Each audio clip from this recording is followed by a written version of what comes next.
Bishop a month. He served as the president of the Southern California Interscholastic Basketball Coaches Association. He's written books about sport culture and coaching. He's developed videos with Championship Productions, and he's a proud parent of 4 children whom he coached many times in their careers. Though we could talk about Ray about many topics, we're going to stress 2 areas of coaching right now. Goal setting with your student athletes, as well as building teams in terms of trust and cohesion. So Ray, thank you so much for being here.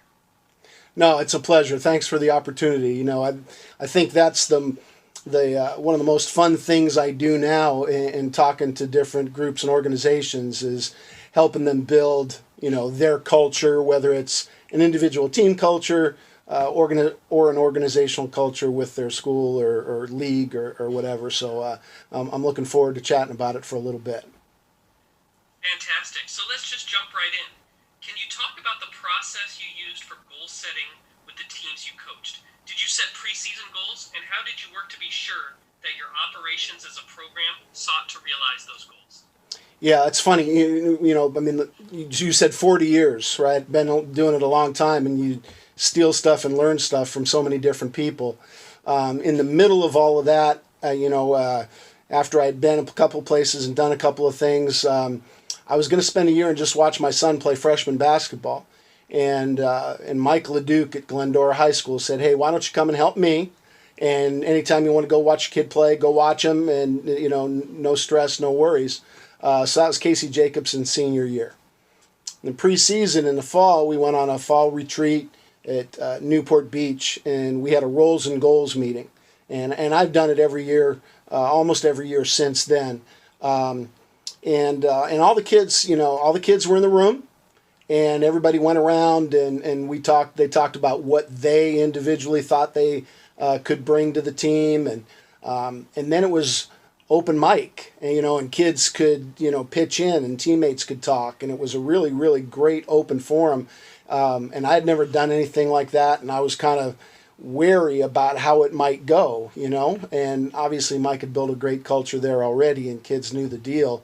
But what surprised me was how often kids that weren't one of the couple few go-to guys or stars would kind of undersell their role. And Casey and Chris and Chad Clark, who were both real instrumental in the success of the team, they would always pitch in, and tell guys, "No, you're more than that. We expect more from you than that. You can give us a little bit more." And I think it inspired confidence, in the team in one way. But the other thing that I think it did was by putting it out there and being public, they kind of had to adhere to that later, which we can talk about as this goes on a little bit. But it gave them some accountability to each other, and obviously then the coaches had input as well, and that was a good way to kick off the year. But throughout the year, to make sure that happens, you just got to communicate on a regular basis. One thing I started when I was at St. Anthony's in the early 90s was we would have player files. I might have done it with Paul Porter when Brad came and talked with me about him with the U.S. Naval Academy. We tried to keep a file on everybody, and we had their recent grades and things that they were involved in and their schedule. And every practice, a coach would put 2 of those, folders on their clipboard, and they would talk to kids every day. So if you've got 3 or 4 coaches, talk to 2 or 3 of them every day, you're going to have a meaningful conversation with that kid, not only about basketball and life, but academics as well. So that communication on a regular basis, where you can take the time and really have a direct conversation with the kid, I think is what helps make that happen a little bit. And then something else, Brad. I talked to you one time when I was at Fairmont Prep in Anaheim, and it was an interesting culture there that we were trying to change a little bit, and practice wasn't as important to some of the kids as it might be. It was a high academic school, large international population, and they'd miss practice for different things, and academically, or it wasn't as important. So we changed our practice schedule to saying opportunities, Instead of saying practice or weightlifting or conditioning at the top of our calendar, it just said opportunities. And it was interesting how many kids and their families never wanted to miss an opportunity when it was easy to miss a practice. And just by framing it different, I think it kept kids accountable, throughout the year. And then, as you go back and forth, you communicate with kids and make sure that they're adhering to those things as the season goes on. How long did you stay with the traditional language of practice in your scheduling before you guys made the change with the verbiage to opportunity?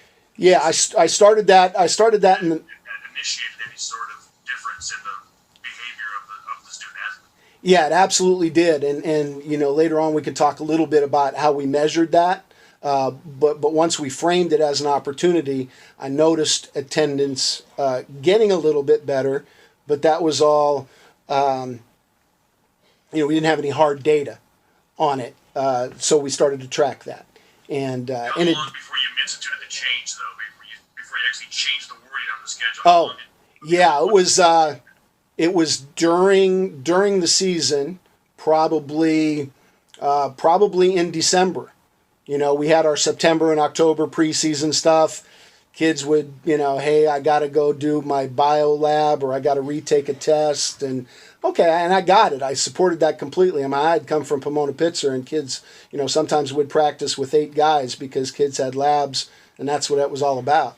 But I wanted them to, really need to go and make up that test, or, is there another time you could have done it? Maybe you could have missed your lunch or come in early or gone on your break or whatever. So I think they took the easy way out. But in December, when we made that change, we started to see some adjustments in their habits as the season went on. Finished pretty strong that year. That's interesting. Yeah. So you brought up the open mic situation at Glendora. Yeah. Kids were talking about their roles, but how did you take them from talking about their role on the team to constructing a tangible goal for themselves?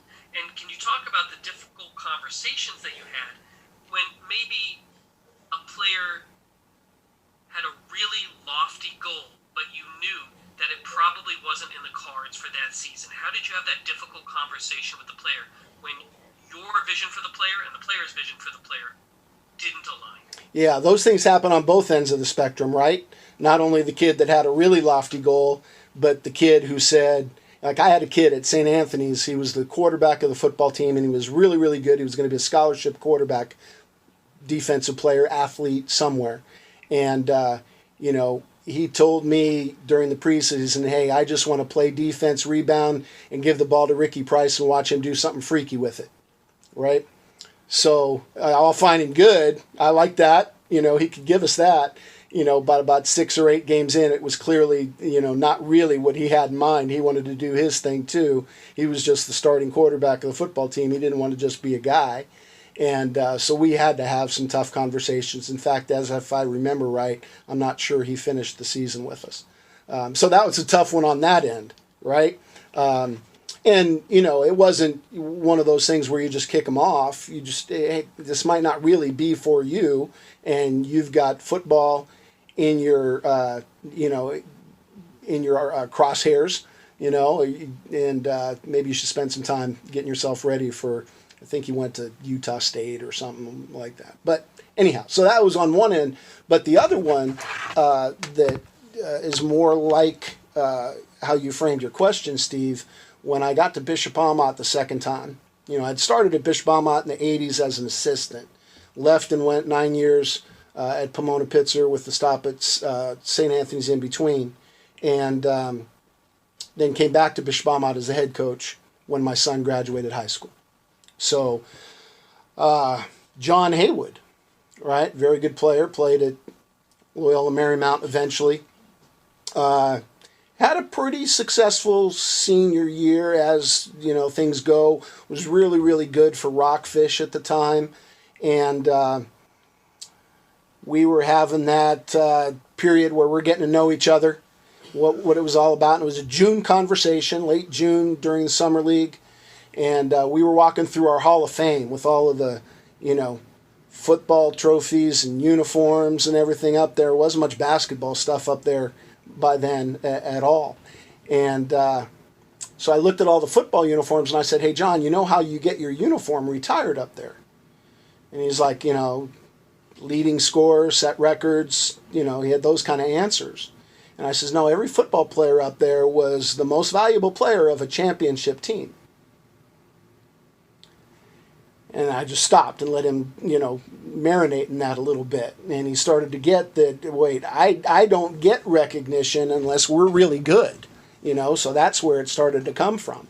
And anyway, you never tell stories unless there's a happy ending, right? So fast forward to March, we win the CIF title, he's the player of the year, and that story was kind of featured in his article in the newspaper, and it was really a time when John realized that it doesn't have to be all about me for me to get some accolades. And we were going to help him do some things. We were going to move him out of the post onto the perimeter like he was going to play in college. And so that kind of built some trust and relationship.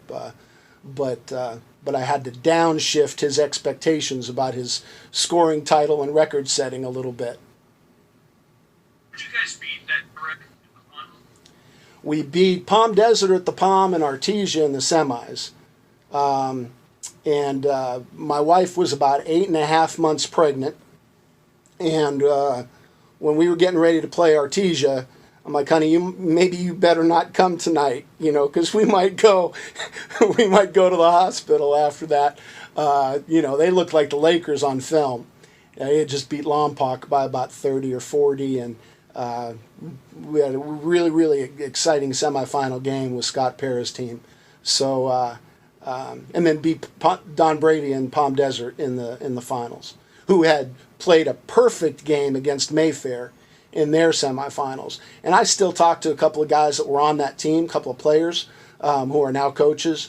Don Brady's son is coach, and I kind of tease them, if they wouldn't have played so good and everything didn't work so well in the semifinals, we wouldn't have had as good a scout on them, right? But because we kind of had everything going for them when we played in the finals. So that was a pretty fun, magical year. So you've talked about playing big games, championship games. So heading into big games, do you set in-game goals? Obviously, I think it's a little ridiculous to say, well, our goal is to win the game. That kind of goes without saying. So do you set smaller goals, things such as we're not going to turn it over more than 10 times? Yeah, for sure. I mean, so I got this from Coach Cat at Pomona Pitzer, and I'm sure some of them were left over from Popovich, but we had like 9 team goals. And really, in the 9 years that I was at Pomona Pitzer, if we ever got more than half, if we ever got 5, we never lost. So, and he still says to this day, every game that he's ever coached, I don't know if that's true or not, but it's a good story to tell the guys, right? But yeah, so we would set team goals. But something that I did adjust from Coach Cat is we tried not to make many of them number-oriented and make them a percentage-oriented. For example, the turnover thing. A lot of people say, well, we want 10 turnovers, 12 turnovers, whatever. But that's so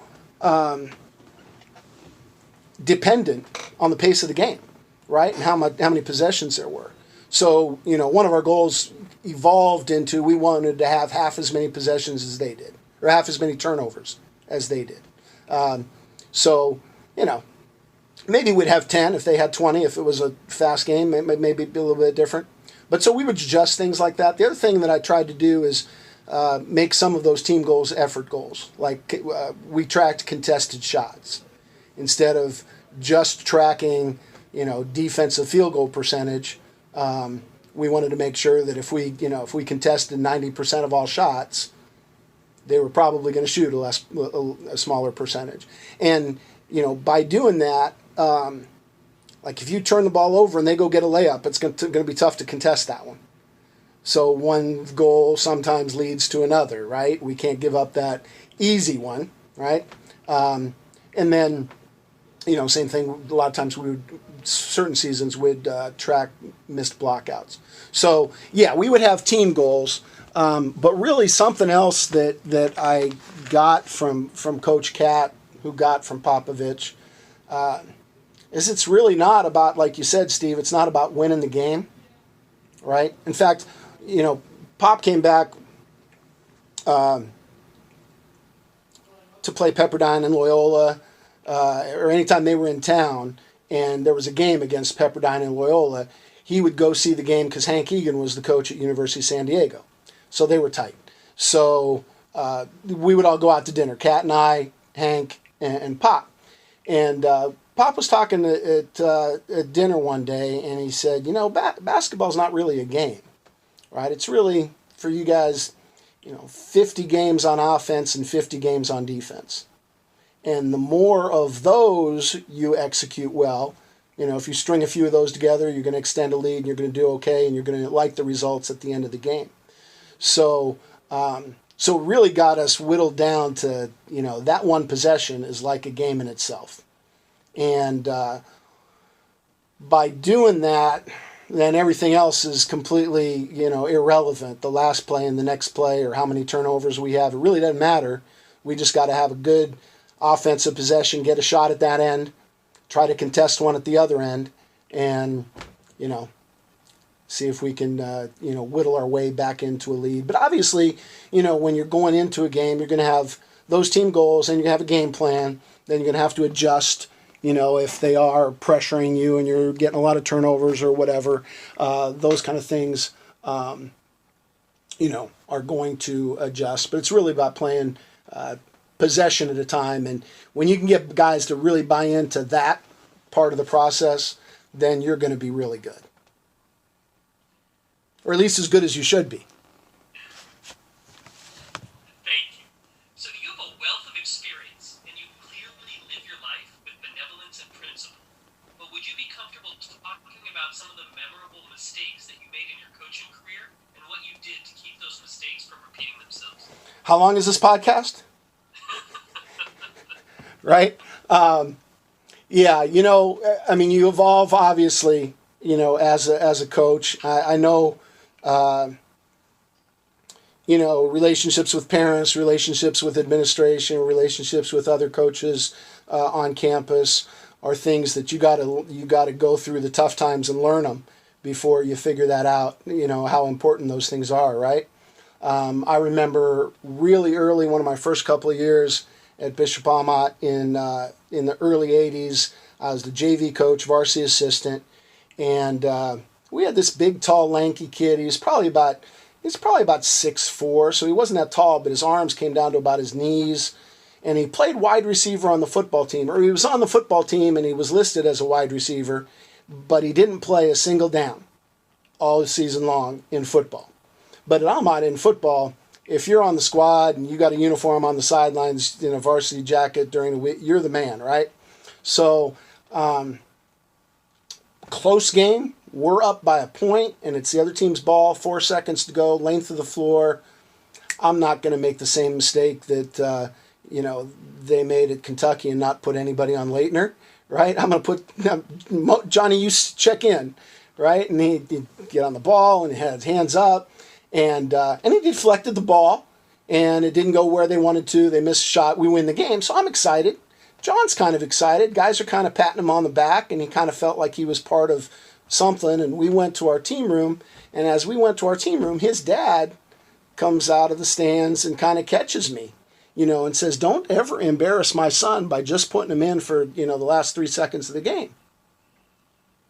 And I said, "Well, first of all," I was going to say his name.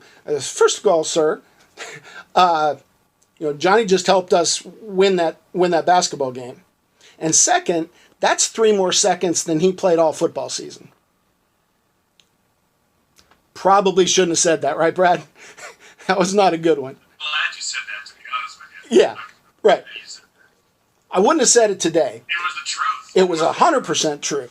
But I think one thing that I've learned over the years is that you do a preemptive strike and talk to all those parents before the season and start to develop a relationship and those kind of things. So I wouldn't do that one. That was my only parent real mistake in that deal. But when you set that guideline that, hey, game day is not the right time, right? And I've been on the other side of it as a parent, right? My daughter,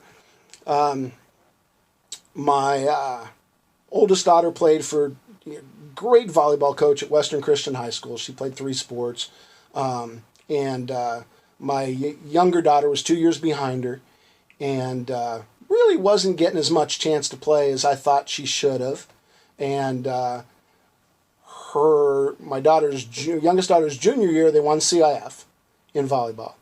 And so her senior year, their better players graduated, right? So they're not as good. And it's frustrating for a coach. I get that, been in that exact situation. But she wasn't playing, and I was frustrated. And, game ended.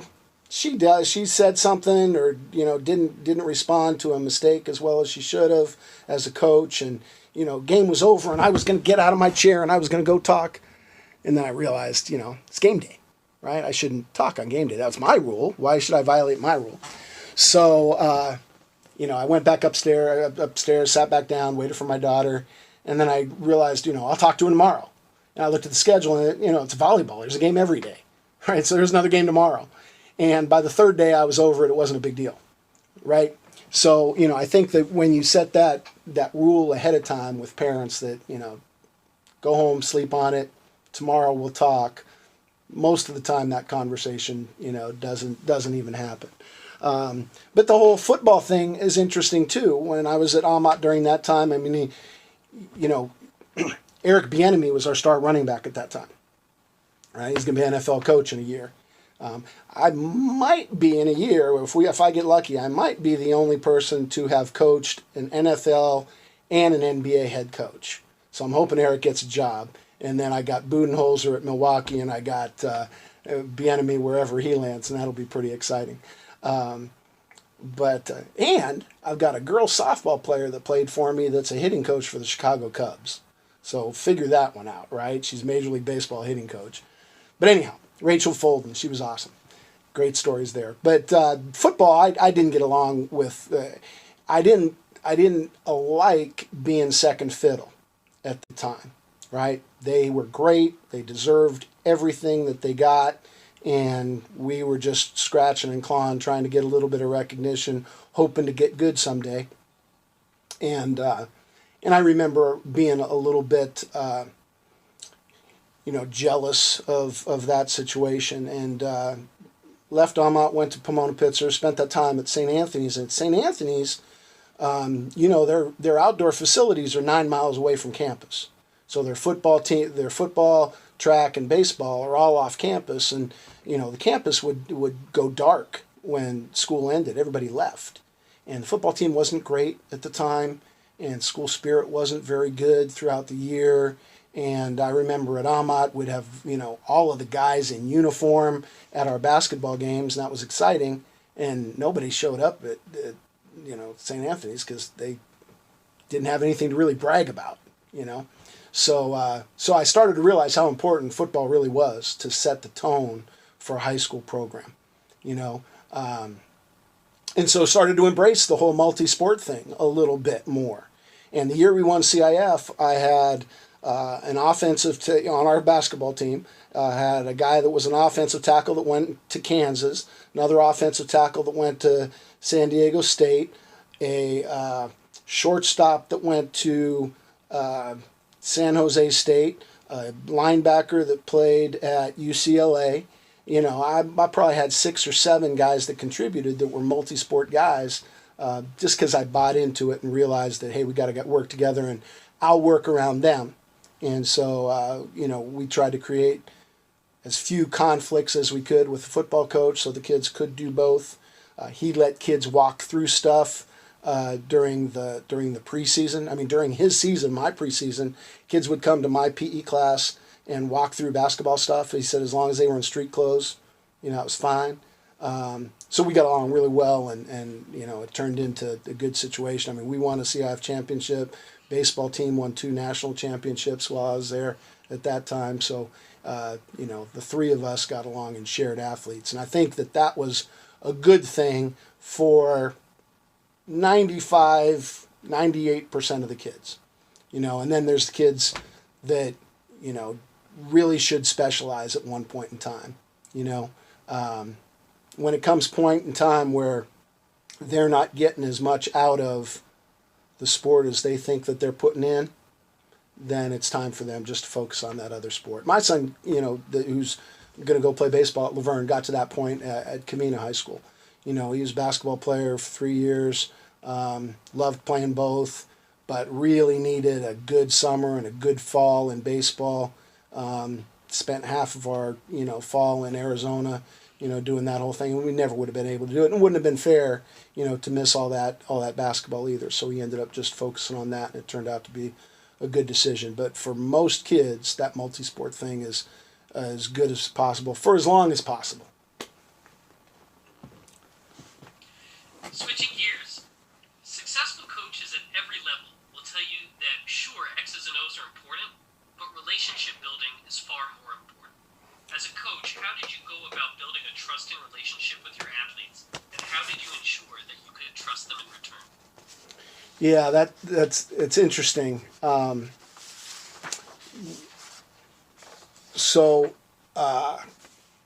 When I got out of high school, I went to go play basketball for Don Hogan at Cal Poly Pomona. And I wasn't going to be very good, but I loved basketball. And I kind of knew that eventually I wanted to coach. And the school year is starting, and I get a phone call from my old athletic director at Bishop Amat High School, who I thought hated me, to be honest. He was the dean of discipline too. And for 4 years, 3 years, my last 3 years, I really didn't think he liked me very much. 4 years. He was my freshman basketball coach too. And he called and he says, hey, we have this junior high PE sports job, at a local private school. Would you be interested? I think you'd be great for it. And I was shocked as heck that he's calling me. So, I stopped playing basketball, before this, like September, and took this job, which is an interesting lesson too about, whether coaches really like you or not. I didn't think he did. But anyway, at the time I would sign up for basketball theory class at Cal Poly Pomona, because I knew I wanted to coach. And Andy Stoglin I took it 3 times. Andy Stoglin was the coach 1 year. Alan Van Winkle was the coach the year before, my freshman year, and Dave Bullwinkle was the coach my 3rd year. I had 3 coaches, 3 assistant coaches in 3 years. I took basketball theory all 3 years. But in one of those 3 classes, and I don't remember which one, I wrote a paper. And I have this, and I've shared it anytime I can on Twitter as well. But the conclusion of that paper, it was a philosophy paper. I said that if you can convince players that you care about them as a person, you're knowledgeable and organized, and you work as hard as you expect them to, then they'll show the desire to play well, listen and try to understand, and hustle. And that was my conclusion. And I do still believe that to this day. I wrote that when I was 18.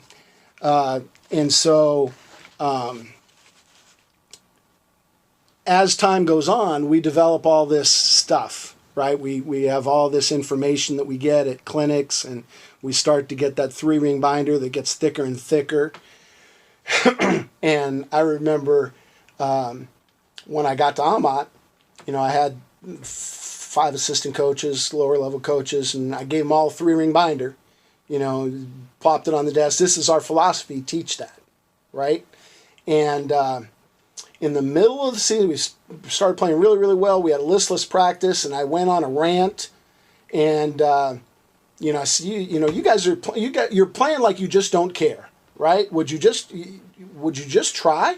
I mean, think about what you're doing. And I went on and on and on, and I went and sat up in my office, and I thought that's exactly what I wrote 20 years ago, and I forgot about it. right? I got caught up in all the stuff, all the X's and O's, and the handouts and all that stuff, when really it comes down to the few things that are really, really important to you, that when someone walks in the gym, they know that that's what your team is all about, right?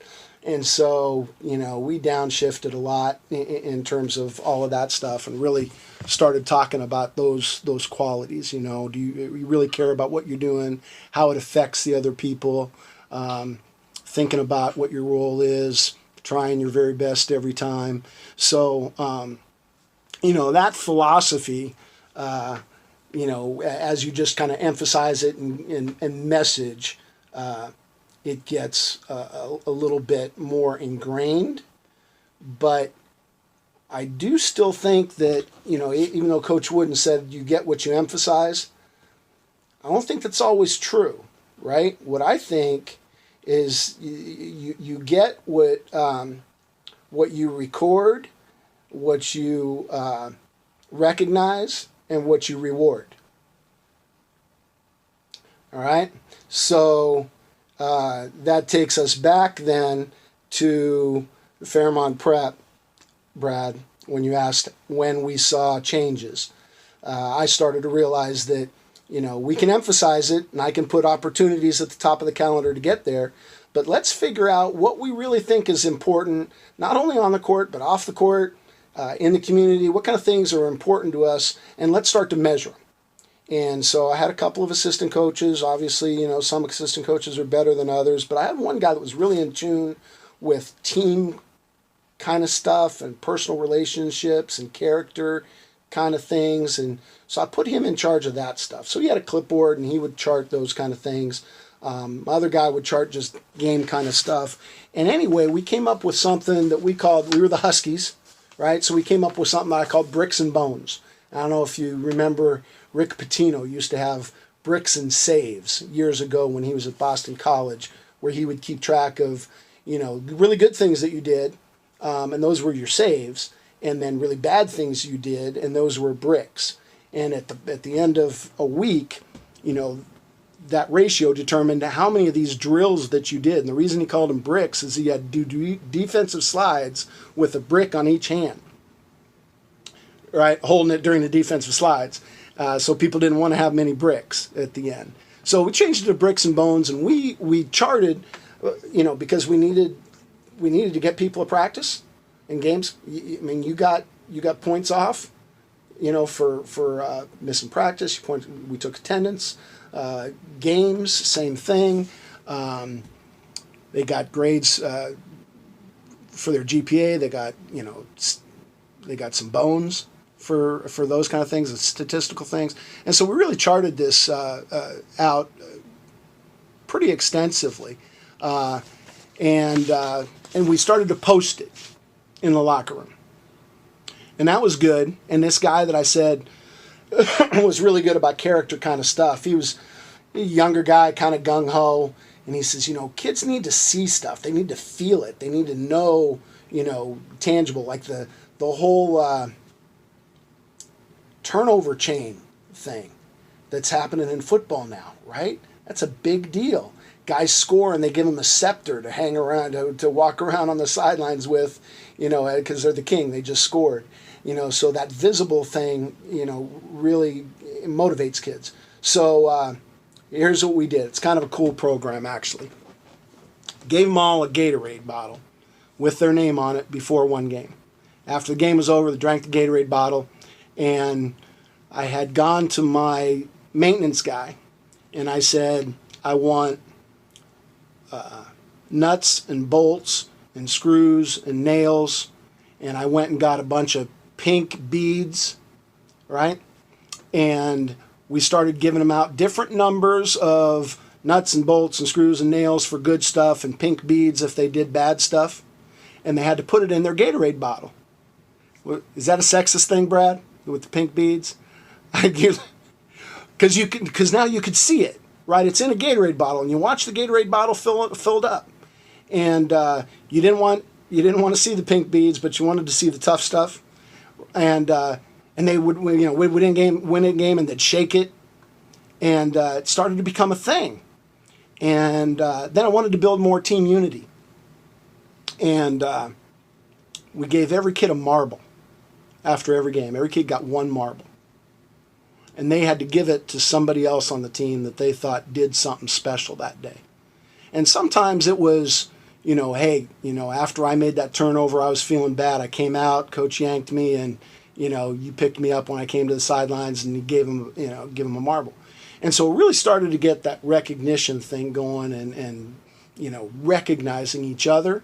And I think that's a big thing when people start to recognize each other and trust each other and care about each other a little bit. Caring is kind of a big deal. And so I thought that was a pretty cool thing that we started to develop. And I went and left and coached baseball, so go figure. So when a player is underperforming, how do you balance being direct without being too harsh with them? That's a tough one, right? For a lot of coaches. I think, first of all, I think a lot of coaches, when a kid makes a mistake, they think he lost his hearing too. Right? I don't have to yell at you, right? We know what our standards are. We know what we want to get done. And so I think having clear standards and knowing what's expected. That year with Glendora, I think, Mike mentioned it to me after I think I earned stripes one day. We were doing I think it was like a shell defensive drill or something like that. And I remember we had a big 6'9" kid, Mike Ahmad, that went and played. He went and played at Utah State too. He was on the weak side, and he had both feet in the lane, and he was looking. He was in pretty good stance, and I halted play, and I just grabbed him by the hips, and I moved him like 18 inches, 2 feet maybe, so that he had a foot on either side of the split line. He was in the middle. His head was under the basket. And he looked at me like, why is that a big deal, right? And I said, that's the difference between you getting a block shot and getting recruited, or getting a foul and sitting next to us, on game day. I didn't make a big deal about it. Just, these are our standards. This is where we expect you to be. Not here, not 18 inches away, here. And so I think that when you set those standards, it makes it easier to adhere to them, and it doesn't have to be personal, right? We would start every practice when I was a head coach, 5-line footwork drill, the old UCLA stuff, then would break down to 3 lines. And I still do, as much as everybody says it's fake fundamentals, we would still do 3-man weave. But because I wanted kids to understand that we were searching for perfection a little bit. So I remember talking to Ralph Miller one time, early in my coaching career, and they used to start every practice. He said I would take a cigarette and a cup of coffee. I'd sit in the 10th row. We'd do these drills, and they would have to, Ralph Miller, and they would have to do their drills to perfection before they could go on to the next drill. And they knew that if they screwed up, they had to go back. And his point was, well, hell, if they can't pass and catch, we can't do anything else. So we had to do our 3-man weave, 5 passes, 4 passes, 3 passes, 2 passes, make a layup, ball doesn't hit the floor. Otherwise, we start it again. No big deal. I'm not going to yell and scream. Just start it again, because that didn't meet our standards. So it wasn't a big deal. So, I think once you have those standards set, it makes it a little bit easier. And if you allow that slippage, that's the slippage you're going to get, right? So if you say, well, it's not that big a deal, right? Then that guy's going to continue to make mistakes. But if you say, no, back on the line, then they start to stick to it. And then obviously, the whole 5-to-1 ratio thing. I'm a firm believer in that. You should have 5 times as many kids should have 5 times as many positive memories as he gets criticisms and corrections, setbacks, failures, all that stuff, right? And all kinds of things can create a memory, right? I can smile at you, give you a high five and smile, and that might be, register 2 or 3 memories for some kids. So that's really what it comes down to. Coaches think that that's so hard to get, but it's really not about the negatives. It's about how many positives you can get, right? And if you relentlessly reward desired effort, that's kind of it. If you relentlessly reward desired effort, then you're going to get there, right? Because if you recognize a kid for what he's trying to do, that you want him to do, then you're going to be able to compliment him a lot, or just recognize him, give him a high five, holler his name, And that creates that 5-to-1 way quicker than you think it would.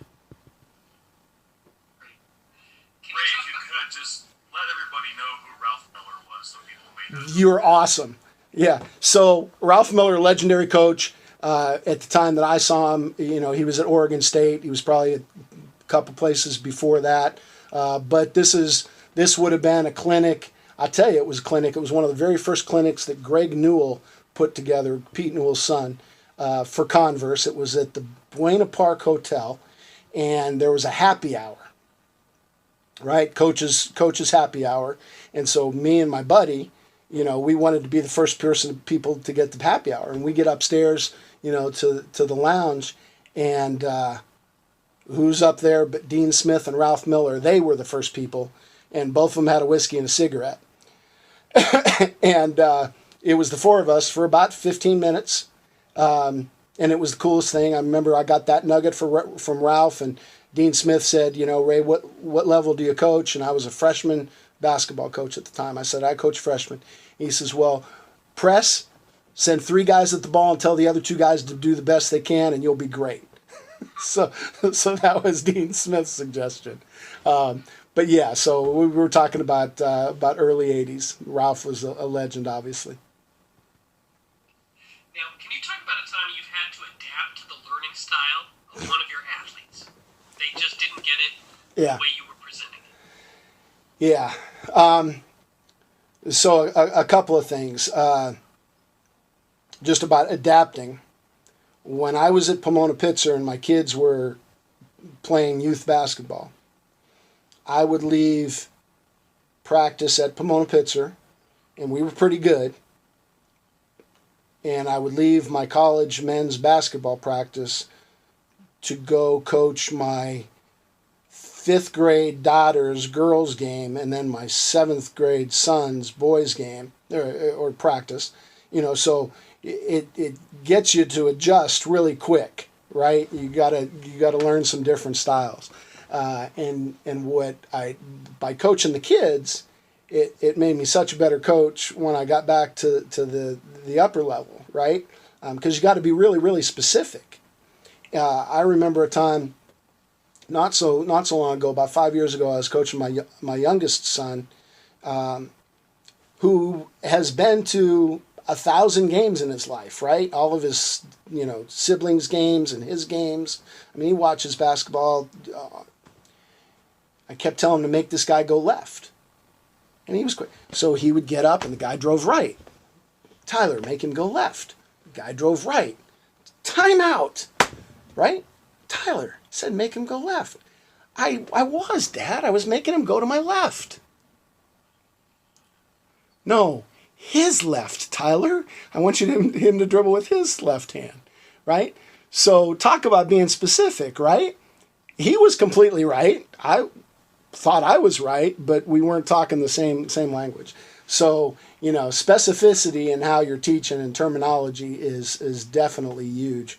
But I guess a tactic that I use a lot is I will just give the instruction in the exact same way with the exact same tone as I just previously did. And after the second or third time, they start to realize that, oh, wait, he just told me that, right? Because it sounds so repetitive. So clearly, obviously patience is key, and usually when they don't get it, it's your fault, right? You've got to either show them, you've got to break it down a little bit more. I know Coach Cat would always ask people what they saw, and I think that was always a good question when you get them talking a little bit, and then you can adjust that way. But you got to go through all those different things. Some kids you got to walk them through it and show them how to do it. Some kids you can draw an X and an O on a board and they'll figure it out. Fantastic. And the very last question is about cohesion. What do you think are the biggest misconceptions about building team cohesion?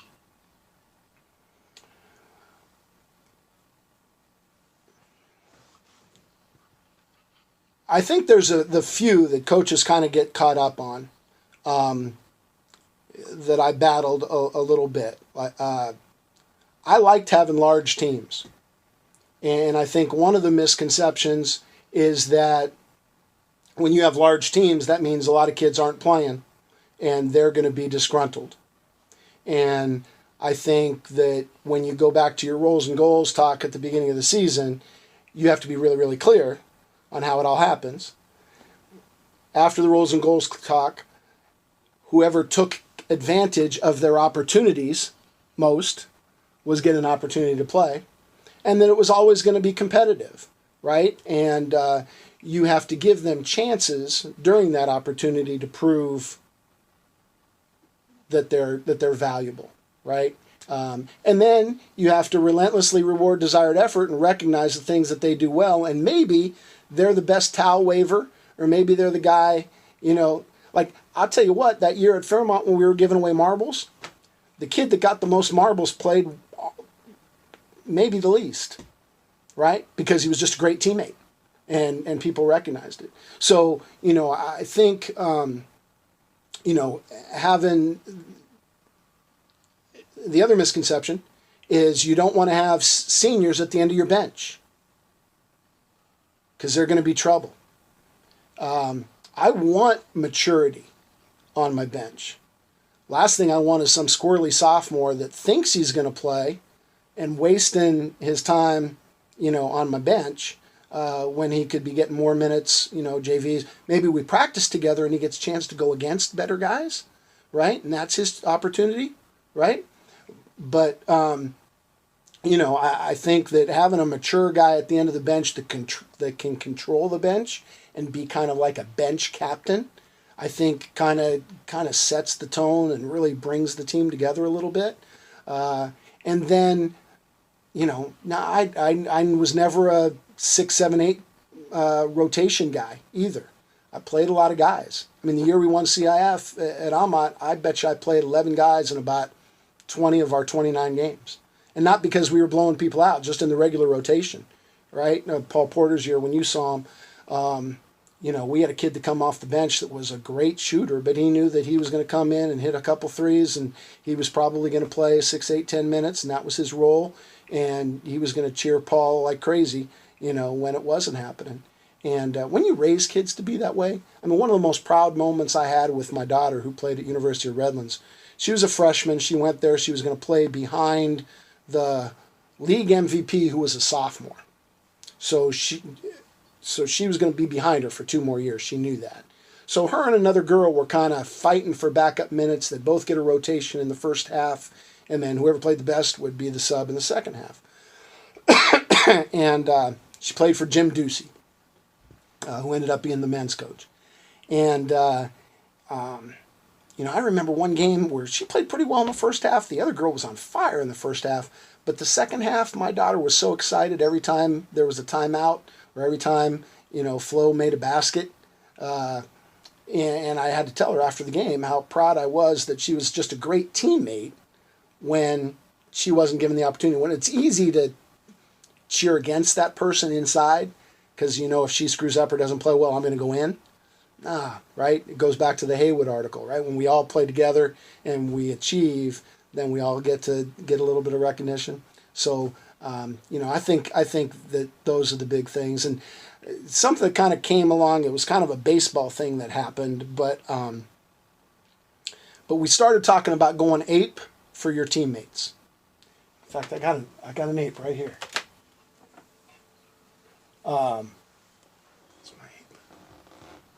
It's talked about going ape for your teammates. Acknowledge their ability, praise their performance, and encourage them after errors, right? And so we started to use that a little bit. And it came across at a time where the talent level was pretty disparate. Is that that right word? Right? There's some really, really good guys, but there were some guys on the team that weren't very good because I liked having big teams. And if I might keep a senior that wasn't very good but was a good guy, but I wanted the better players to acknowledge his ability, right? So acknowledge everybody's ability, praise their performance, and encourage each other errors. And if we go ape for our teammates, we're going to have a pretty good team culture. No doubt. And that would probably go Go ahead, Brad. Okay. Well, no doubt that would be exactly the right place to stop. Coach Lokar, we can't thank you enough, and I think I speak for both Brad and myself when we say we want to see you back on the sidelines sometime soon. Oh, wow. Yeah, maybe. Some sidelines, either a sideline or a dugout. We'll see where we go. Fantastic. Thank you so much. Hey, that's a blast. Thank you guys for having me. It was fun. Hope to talk to you again soon. Bye, guys. Thanks so